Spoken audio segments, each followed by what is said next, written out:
Hello, I'm Mark Litto. I'm an actuary and spend most of my professional life as a principal at Milliman, one of the nation's largest actuarial consulting firms. This webcast on big benefits is the second of three analytical assessments of factors affecting Americans' health care. If you've not already seen the introduction to the series and the first webcast, Big Numbers, I would encourage you to do so before watching this program. If you've already watched the introduction and Big Numbers, welcome back and let's get started. We began the Big Numbers webcast by illustrating the difference in magnitude between $1 million, $1 billion, and $1 trillion.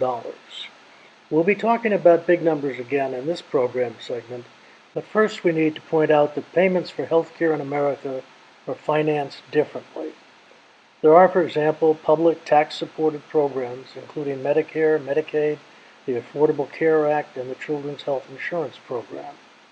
There are also employer and individual-sponsored premium financed insurance programs, and of course there are out-of-pocket costs paid for by individuals and families. In 2017, we spent $3.5 trillion on health. That's about $10,700 per person.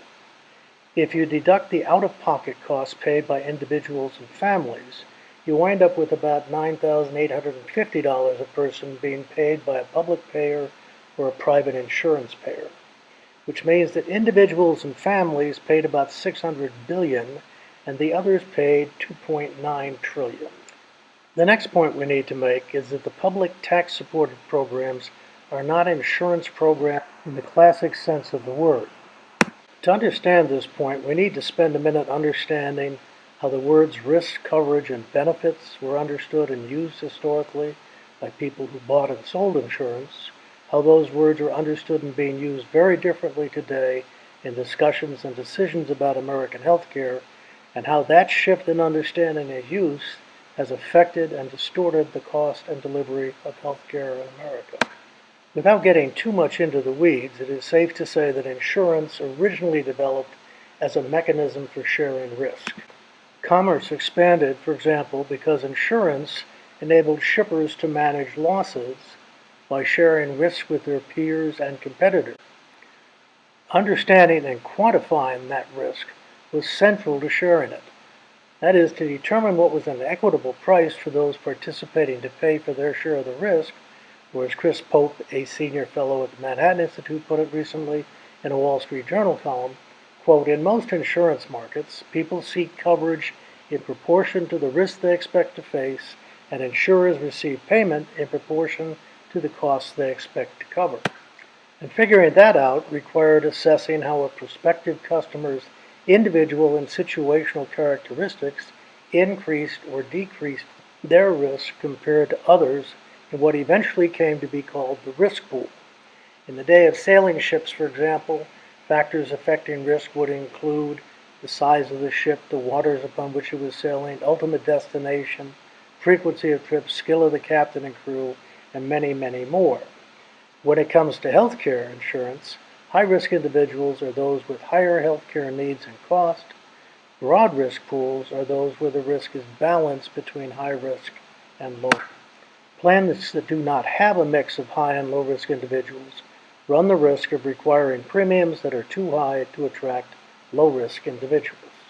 With that in mind, it is important to note that participation in Medicare is based on age, not risk, and that participation in Medicaid is based on income, not risk, which means that more than 1 out of every $3 spent on health care in America, $1.3 trillion, is financed by state and federal tax dollars on programs in which neither the need nor the cost of services required are enrollment considerations, and suggests that it is not appropriate to portray either Medicare or Medicaid as a health care insurance program.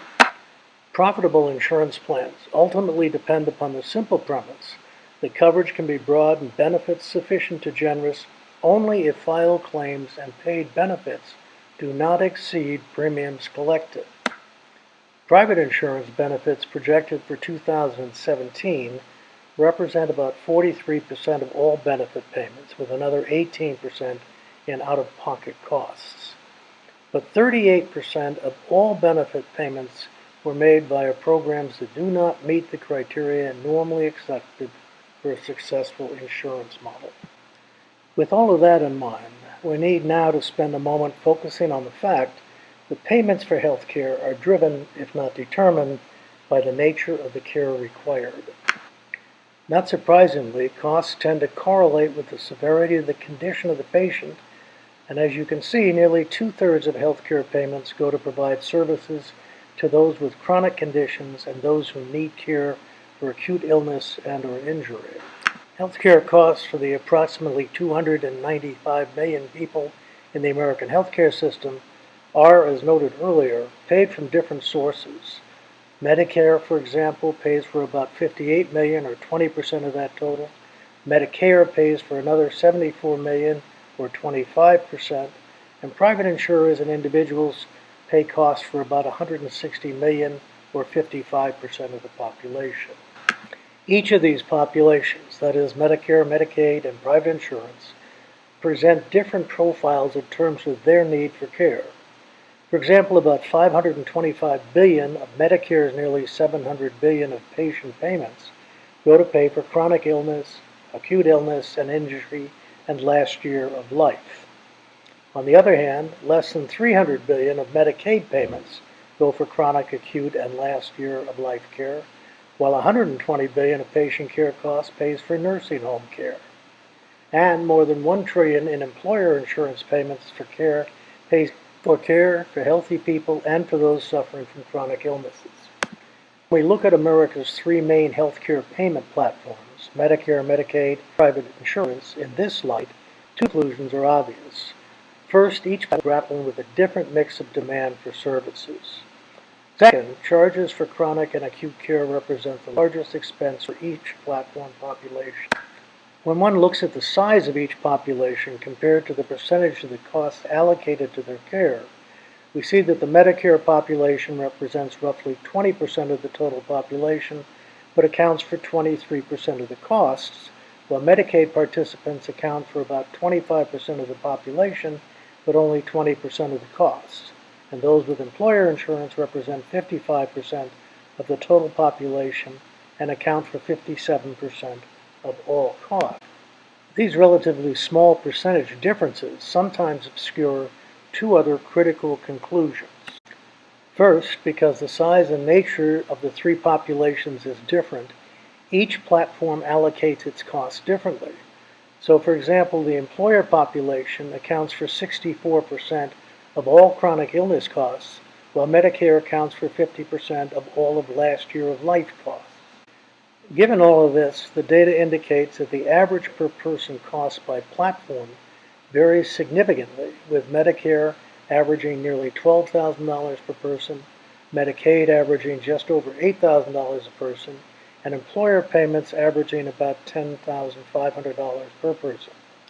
That variance grows exponentially when one considers that Medicare and Medicaid on average reimburse providers for only 50% of the qualified charges submitted, raising average costs/charges to over $16,000 for Medicaid participants and more than $23,000 for Medicare participants. Providers seeking to recoup some of those lost costs have increased charges to those covered by employer insurance, a practice called cost shifting that is reflected in the employer average cost of $10,500, raising legitimate questions about what the employer average per person charges would be had there been no cost shifting over the past decade.